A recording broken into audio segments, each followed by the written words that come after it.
मित्रों नमस्कार। जय श्री राम। पुनः स्वागत है आप सभी लोगों का इस यूट्यूब चैनल श्री रामचरितमानस पाठ में।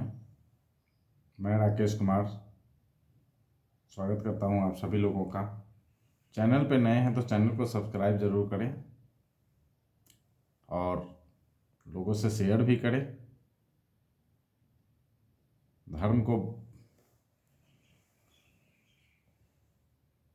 धर्म का प्रचार करना बहुत ज़रूरी है। तो चलिए शुरू करते हैं आज का प्रसंग। श्री गणेशाय नमः। श्री रामचंद्राय नमः। श्री हनुमते नमः। लेहु छड़ाई सिए कह को, धड़ी बांधहु नृप बालक दो। तोड़े धनुषु चार नहीं सड़ई, जीवत हमहि कुंवरी को बड़ई। जौं विदेहु कछु करय सहाई, जितहु समर सहित दो भाई। साधु भूप बोले सुनि बानी, राज समाज ही लाज ल जानी। बलु प्रताप वीरता बड़ाई, ना कपि ना कही संग सिधाई।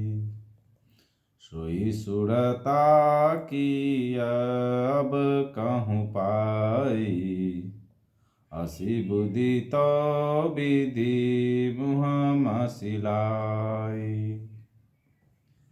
देखहु राम ही नयन भरी, तजी ईर्षा मधु कोहू। लखन रोषु पावकु प्रबल, जानि सलभ जनि होहु। बैनते बलि जिमि जह कागु, जिमि ससु चहै नाग अरि भागु। जिमि चह कुशल अकारण कोही, सब संपदा चहै शिव द्रोही। लोभी लोलुप कल कीरति चहई, अकलंकता की कामी लहई। हरिपद विमुख परम गति चाहा, तस तुम्हार लालचु नर नाहा। कोलाहल सुनी सिए सकानी, सखी लवाई गई जहरानी। राम सुभाए चले गुरु पाही, सिए सनेहु बड़नत मन माही। रानिन सहित सोच बस सिया, अब धौं विधि काह करनिया। भूप बचन सुनी इतउ तत कहीं, लखनु राम डर बोली न सकहीं। अरुण नयन भ्रिकुटी कुटिला, चितवत नृपन सकोप। मनहु मत गज गन निरखी, सिंह किशोरहि चोप। खड़ भरु देखी बिकलपुर नारी, सब मिली देहि मही पन गाड़ी।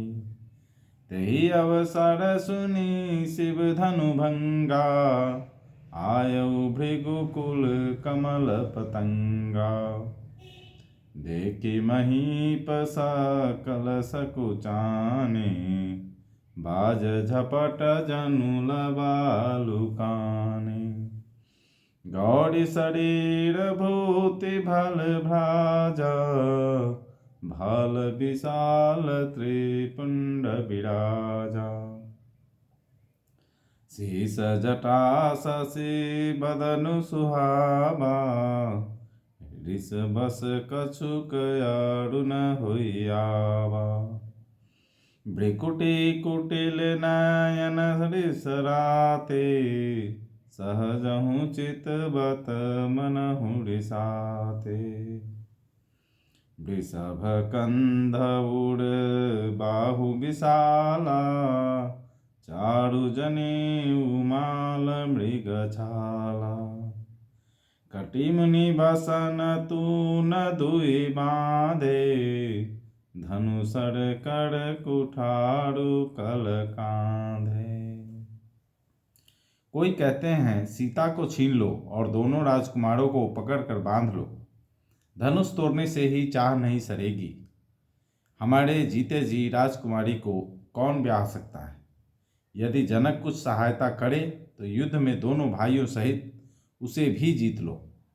ये वचन सुनकर साधु राजा बोले, हे निर्लज, राज समाज को देखकर तो लाज भी लजा गई। अरे तुम्हारा बल प्रताप वीरता बड़ाई और नाक प्रतिष्ठा तो धनुष के साथ ही चली गई। वही वीरता थी कि अब कहीं से मिली है। ऐसी दृष्टि ऐसी दुष्ट बुद्धि है, तभी तो विधाता ने तुम्हारे मुखों पर कालिख लगा दी। ईर्ष्या घमंड और क्रोध छोड़कर नेत्र भरकर श्री राम जी की छवि को देख लो। लक्ष्मण के क्रोध को प्रबल अग्नि जानकर उसमें पतंगे मत बनो। जैसे गरुड़ का भाग कौवा चाहे, सिंह का भाग खरगोश चाहे, बिना कारण ही क्रोध करने वाला अपनी कुशल चाहे, शिव जी से विरोध करने वाला सब प्रकार की संपत्ति चाहे, लोभी लालची सुंदर कीर्ति चाहे, कामी मनुष्य निष्कलंकता क्या पा सकता है। और जैसे श्रीहरि के चरणों से विमुख मनुष्य परम गति चाहे, हे राजाओं, सीता के लिए तुम्हारा लालच भी वैसा ही व्यर्थ है। कोलाहल सुनकर सीता जी सशंकित हो गई। तब सखियां उन्हें वहां ले गई जहां रानी सीता जी की माता थी। श्री रामचंद्र जी मन में सीता जी के प्रेम का बखान करते हुए स्वाभाविक चाल से गुरु जी के पास चले। रानियों सहित सीता जी दुष्ट राजाओं के दुर्वचन सुनकर सोच के बस हैं कि न जाने विधाता अब क्या करने वाले। राजाओं के वचन सुनकर लक्ष्मण जी इधर उधर ताकते हैं, किंतु श्री रामचंद्र जी के डर से कुछ बोल नहीं सकते। उनके नेत्र लाल और भौहें टेढ़ी हो गई और वे क्रोध से राजाओं की ओर देखने लगे। मानो मतवाले हाथियों का झुंड देखकर सिंह के बच्चे को जोश आ गया हो। खलबली देखकर जनकपुर की स्त्रियां व्याकुल हो गई और सब मिलकर राजाओं को गालियां देने लगी। उसी मौके पर शिव जी के धनुष का टूटना सुनकर भृगुकुल रूपी कमल के सूर्य परशुराम जी आए। इन्हें देखकर सब राजा सकुचा गए, मानो बाज के झपटने पर बटेर लुक छिप गए हों। गोरे शरीर पर विभूति भस्म बड़ी फब रही है और विशाल ललाट पर त्रिपुंड विशेष शोभा दे रहा है। सिर पर जटा है, सुंदर मुखचंद्र क्रोध के कारण कुछ लाल हो आया है। भौहें टेढ़ी और आंखें क्रोध से लाल है। सहज ही देखते हैं तो भी ऐसा जान पड़ता है मानो क्रोध कर रहे हैं। बैल के समान ऊंचे और पुष्ट कंधे हैं, छाती और भुजाएं विशाल है। सुंदर यज्ञोपवीत धारण किए, माला पहने और मृग चर्म लिए हैं। कमर में मुनियों का वस्त्र, वलकल और 2 तरकस बांधे हैं। हाथ में धनुष्मान और सुंदर कंधे पर फरसा धारण किए हैं।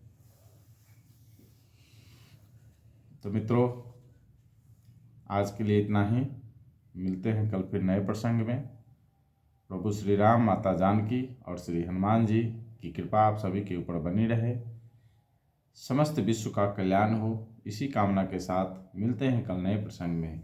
जय श्री राम।